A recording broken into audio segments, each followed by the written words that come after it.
Recently news आया कि Japan north east India में इंटरेस्टेड है, पर ऐसा क्यों? ऐसा क्या है नॉर्थ ईस्ट इंडिया में जो जापान उसमें इतना इंटरेस्टेड है? वैसे देखा जाए तो नॉर्थ ईस्ट इंडिया बाकी इंडियन स्टेट के हिसाब से बहुत अंडर डेवलपमेंट है, पर ऐसा क्यों है? पर इसके साथ होने के साथ साथ नॉर्थ ईस्ट इंडिया एक सबसे इंपॉर्टेंट स्ट्रेटेजिक पॉइंट है। नॉर्थ ईस्ट इंडिया खुद में एक इतना पोटेंशियल होल्ड करता है कि अगर उसको सही से इस्तेमाल किया जाए, उसको अच्छे से डेवलपमेंट किया जाए, वो एक जीडीपी में बूस्ट दे सकता है। क्यों नॉर्थ ईस्ट इंडिया इतना इंपॉर्टेंट है हमारे लिए? तो चलो जानते हैं आज की इस वीडियो में। ये है नॉर्थ ईस्ट इंडिया। इसे सेवन सिस्टर्स भी कहा जाता है, जिसमें आसाम, अरुणाचल प्रदेश, नागालैंड, मेघालय, मणिपुर, मिजोरम और त्रिपुरा भी है। और आपको क्या पता है कि इन सेवन सिस्टर्स का एक भाई भी है जिसको बोला जाता है सिक्किम। इन 8 को मिला के बनता है हमारा नॉर्थ ईस्ट रीजन। और जैसे मैंने कहा कि नॉर्थ ईस्ट रीजन एक इंपॉर्टेंट स्ट्रेटेजिक पॉइंट है हमारे लिए, पर ऐसा क्यों? क्योंकि इसकी बॉर्डर मिलती है चाइना, म्यांमार, भूटान, नेपाल, बांग्लादेश। इसलिए ये रीजन एक स्ट्रेटेजिक इंपॉर्टेंट होल्ड करता है अपने खुद में। क्या आपको पता है ये एक इतना इंपॉर्टेंट रीजन है, बट इसकी कनेक्टिविटी बस 22 किलोमीटर वाइड एरिया से जाती है। वो एरिया है सिलीगुड़ी कॉरिडोर, और इसको चिकन नेक भी कहा जाता है इंडिया का। ये कॉरिडोर इतना सेंसिटिव और इम्पोर्टेंट पार्ट है हमारे लिए, जहाँ इसलिए यहाँ पे हमेशा इंडियन आर्मी का प्रेजेंस रहता है, क्योंकि दोनों साइड से दूसरे नेशन से अगर वॉर टाइम्स में हमारे नेबर्स ने इसको कंट्रोल पा लिया इन्वेड करके, तो पूरे नॉर्थ ईस्ट रीजन का बाकी भारत से कनेक्टिविटी टूट जाएगा। इसलिए इंडियन गवर्नमेंट बहुत दिनों से एक अल्टरनेटिव रूट ढूंढ रही है जो नॉर्थ ईस्ट को भारत से जोड़ सके। और वो अल्टरनेटिव रूट हो सकता है बांग्लादेश से रेल या रोड, या शायद सी रूट जो म्यांमार से होते जाएगा। ये अभी तक फिक्स नहीं है कि जो रूट बनेगा वो कब बनेगा और क्या उसके डिसीजन लिए गए हैं, बट ये एक आइडिया है जो इंडियन गवर्नमेंट सोच रही है। ये जो एरिया आप देख रहे हैं एशियन कंट्रीज, और इससे यहाँ के सी रूट से दुनिया का मोस्ट प्रोबेबली 50 से 30% ट्रेड यहाँ से फ्लो होता है। इसका एक पार्ट साउथ चाइना सी भी कहा जाता है, और यही एक साउथ चाइना सी पार्ट है जो चाइना पूरा क्लेम करता है कि ये पूरा सी हमारा है। और इसका सबसे बड़ा प्रॉब्लम फिलीपींस को होता है, क्योंकि फिलीपींस साउथ चाइना सी में आता है, और चाइनीज आर्मी लिटरली फिलीपींस के फिशर्स को बुली करती है। ये देखिए इसका वीडियो।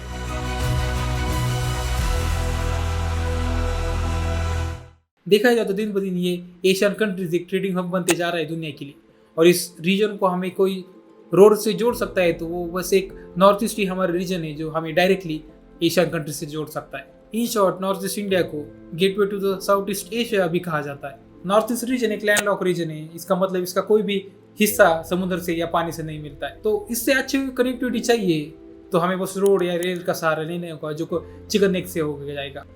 वैसे देखा जाए तो नॉर्थ ईस्ट रीजन एक स्ट्रेटेजिकली इंपॉर्टेंट रीजन है, बट उसको आज तक वैसे ट्रीटमेंट मिली ही नहीं है जिसकी उसको मिलनी चाहिए। वैसे मैंने कहा कि वो हमारे बाकी इंडियन स्टेट के हिसाब से डेवलपमेंट में बहुत पीछे रह गए हैं। अंडर डेवलपमेंट होने का कारण वो दिया जाता है इसका माउंटेन टेरेन। बट ये एक सोचने वाली बात है, जिन देशों में 50% से ज्यादा टेरेन माउंटेन है, जैसे कि साउथ कोरिया, जापान, बट वहाँ पे तो डेवलपमेंट हमारे से ज्यादा है, पर हमारे यहाँ पे क्यों नहीं? मैंने माना उनका रिसोर्सेस उन्हें कम लगते हैं और हमें उनसे ज्यादा रिसोर्सेस लगते हैं, पर फिर भी अगर हमें डेवलपमेंट करना होगा तो वो भी तो हमारा देश का हिस्सा ही है। तो उनका आज तक इतना डेवलपमेंट नहीं हो पाया जितना होना चाहिए था। But in recent decade development हो रहा है, स्लोली बट श्योरली हो रहा है, बट वो जितना इफेक्टिवली होना चाहिए था वो हो नहीं रहा है। तो हो आने वाले डेकेड्स में जो नॉर्थ ईस्ट रीजन का जो डेवलपमेंट धीमे से चल रहा है वो और गति से चलेगा, और वो बाकी स्टेट के हिसाब से आगे आएगा।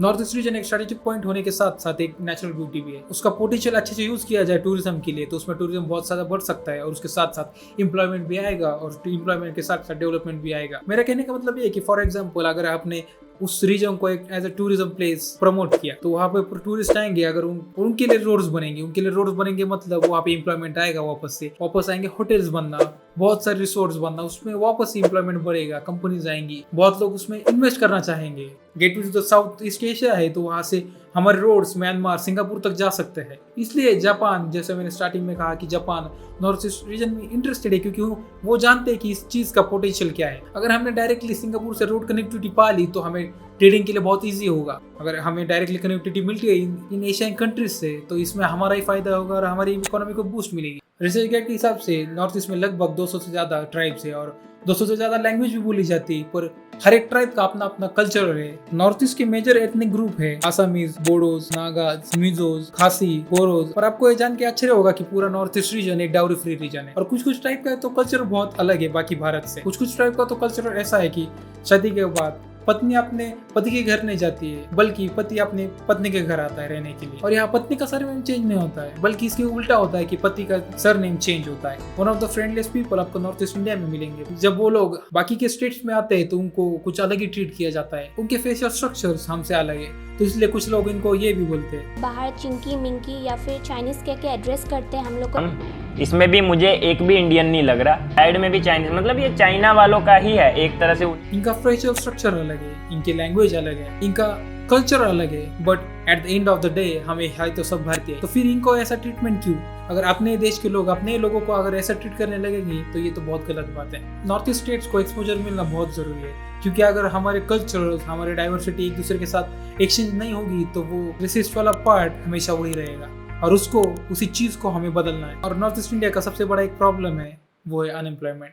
खैर वो तो सारे देश का प्रॉब्लम है। मैंने अपने लास्ट वीडियो में कहा था कि जम्मू कश्मीर, लद्दाख और नॉर्थ ईस्ट रीजन एक स्ट्रेटेजिकली इंपॉर्टेंट पॉइंट है, और इनका विदाउट हार्मिंग नेचर डेवलपमेंट होना बहुत जरूरी है। उनका डेवलपमेंट बस इंफ्रास्ट्रक्चर नहीं, सोशली और सब में उनका डेवलपमेंट होना बहुत जरूरी है। आज मणिपुर को अभी 1 साल होने को है, बट वहाँ सिचुएशन कंट्रोल में भी है और नहीं भी। और इसी चीज का फायदा हमारे प्यारे पड़ोसी उठाने के लिए पीछे नहीं हटेंगे, और पीछे हट भी नहीं रहे हैं। आज चाइना पूरे अरुणाचल प्रदेश को क्लेम करता है, और रिसेंटली आपने न्यूज में देखा होगा, क्योंकि चाइना ने 30 अरुणाचल प्रदेश के जगहों के नाम बदल दिए। चाइना लगातार बॉर्डर एरियाज में इंफ्रास्ट्रक्चर खड़ा करते जा रहा है, हम भी कर रहे हैं, बट जिस लेवल से चाइना कर रहा है उससे हम बहुत पीछे। अगर हमें चाइना को टक्कर देनी है फ्यूचर में, तो हमें इन एरियाज को डेवलपमेंट करना होगा, यहाँ पे इंफ्रास्ट्रक्चर खड़ा करना होगा, इनको डेवलपमेंट के साथ साथ इनको एज प्रिजर्व भी करना होगा, क्योंकि ये एक अलग अलग वैल्यू होल्ड करते हैं अपने खुद में। अगर इन फ्यूचर कोई सिचुएशन आती है चाइना को टैकल करने के लिए, तो नॉर्थ ईस्ट रीजन एक की पॉइंट बनेगा चाइना को